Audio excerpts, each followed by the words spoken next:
Lionel Messi, Kylian Mbappe এই বিশ্বকাপে যে গোলের লড়াইটা করছেন, সেটা তো সেই রিয়াল মাদ্রিদ, বার্সেলোনায় ক্রিস্টিয়ানো রোনালদো, লিওনেল মেসির ক্লাসিক দ্বৈরথের কথা মনে করিয়ে দিচ্ছে। এই বিশ্বকাপে ফ্রান্সের যে প্রথম ম্যাচটা হলো, সেইখানে কিলিয়ান এমবাপ্পে ২ গোল করলেন।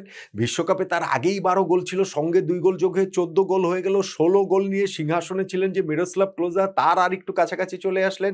কয়েক ঘন্টা পরে আর্জেন্টিনা যে নিজেদের ম্যাচ খেলতে নামলো, সেখানে লিওনেল মেসি হ্যাটট্রিক করে ফেললেন।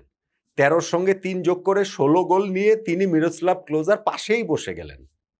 আজকে দ্বিতীয় ম্যাচটাতে দেখেন আর্জেন্টিনা, লিওনেল মেসি ২ গোল করলেন, আবার ১৬ থেকে ১৮তে গিয়ে সিংহাসনটা তারা এককভাবেই করে নিলেন। কয়েক ঘন্টা পর ফ্রান্স যে ম্যাচটা খেলতে নামলো ইরাকের বিপক্ষে, সেইখানটাতে কিলিয়ান এমবাপ্পে আবারও ২ গোল করলেন। নিজের গোল সংখ্যা ১৪ থেকে ১৬তে নিয়ে গেলেন। অর্থাৎ মিরোস্লাভ ক্লোজার সঙ্গে এখন তিনি সর্বকালের সর্বোচ্চ গোলদাতায় যৌথভাবে ২য় স্থানে রয়েছেন। প্রথমেই থাকার কথা ছিল, মেসি তো ছাড়িয়ে এগিয়ে চলে গেছেন, সেই কারণে দ্বিতীয়তে আছেন। আমরা সেই ক্লাসিক বার্সেলোনা রিয়ালের সময়টাতে মেসি রোনালদো সেই দ্বৈরথটা দেখেছি না? সপ্তাহের পর সপ্তাহ, মাসের পর মাস, বছরের পর বছর ৯ টা সিজন আমরা ঐরকম দেখেছি যে মেসি ১ গোল করেছেন, রোনালদো ২ গোল করেছেন। রোনালদো ২ গোল করেছেন, মেসি হ্যাট্রিক করেছেন। এবং তাদের ওই লড়াইটাকে এইবারের ফুটবল বিশ্বকাপে যেন মেসি এমবাপ্পে নিয়ে এসেছেন। ক্রেডিট অবশ্যই মেসির দিতে হবে। কেননা এমবাপ্পের বয়স এখনো মাত্র ২৭ বছর। মাত্রই বলছি, ওয়ার্ল্ড কাপ লেজেন্ড এরই মধ্যে তিনি হয়ে গেছেন। লিওনেল মেসি সেইখানে ৩৯ বছর বয়সে কিরকমভাবেই না টক্কর দিচ্ছেন।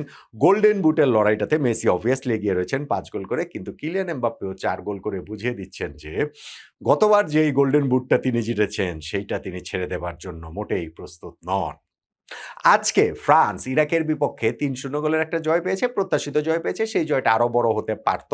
তারপরেও যেই জয়টা পেয়েছে প্রফেশনাল জয়, এবং সেই জয়ের মাধ্যমে তারা নকআউট খেলাটা নিশ্চিত করেছে। সেইটাও আসলে প্রত্যাশিত। অপ্রত্যাশিত যেটা ছিল, ওয়েদার রিপোর্ট ধরলে আসলে অপ্রত্যাশিত না। কিন্তু এই ফিলাডেলফিয়ায় যে ম্যাচটা হয়েছে, সেইখানটাতে কিন্তু বজ্রপাত হয়েছে তুমুল, এবং সেই বজ্র বৃষ্টি, সেই কারণটাতে খেলা ফার্স্ট হাফের পরে মোটামুটি সোয়া ২ ঘন্টা কিন্তু বন্ধ ছিল, এবং সেই সময়টাতে আদৌ খেলা হবে কিনা, হলে কিভাবে, খেলা তো হতেই হবে। তা না হলে গ্রুপের লাস্ট ম্যাচ, ফিক্সচার সবগুলো গ্রুপের শেষ ম্যাচের যে ২ টা করে ফিক্সচার একই টাইমে অনুষ্ঠিত হবে, যেন কোনো দল সুবিধা না পায়।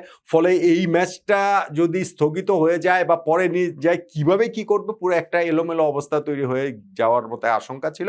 ফাইনালে গিয়ে ম্যাচটা হয়েছে, এবং সেই ম্যাচটাতে ফ্রান্স ফাইনালে গিয়ে তারা তাদের মতো করে, বজ্রবৃষ্টির আগেও যেই ফ্রান্স ছিল, যেই এমবাপ্পে ছিল, সেই বজ্রবৃষ্টির পরেও সেই ফ্রান্স, সেই এমবাপ্পেকেই দেখা গিয়েছে। ফলে তারা ওই ম্যাচটা সহজেই জিতে গিয়েছে।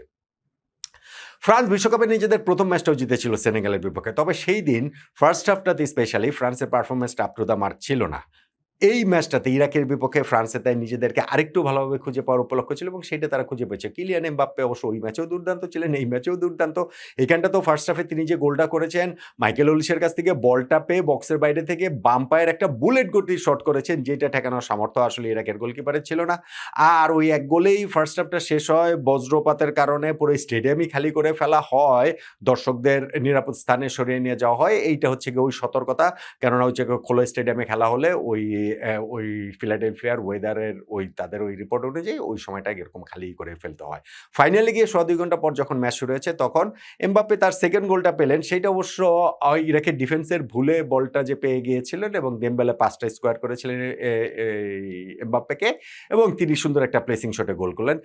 আর দেমবেলে নিজেও আসলে গোল পেয়েছেন ওলিসের আর একটা পাস থেকে, আরো একটা দুর্দান্ত শটে তিনি আসলে গোল করে ফ্রান্সের ৩-০ গোলে জয় নিশ্চিত করলেন। কিলিয়ান এমবাপ্পের হ্যাট্রিক হবে কিনা, সেইটা একটা আগ্রহের জায়গা ছিল, আকর্ষণের জায়গা ছিল। ইনফ্যাক্ট ম্যাচের একদম লাস্ট মোমেন্টটাতে তিনি কিন্তু হচ্ছে গিয়ে লেফট সাইড দিয়ে ঢুকে গিয়ে যে বাম পায়ের জোরালো শটটা নিয়েছিলেন, শটটাতে অবশ্য তার ব্যালেন্সটা ঠিক ছিল না, যেই কারণে সেটা বার পোস্ট উঁচিয়ে চলে যায়।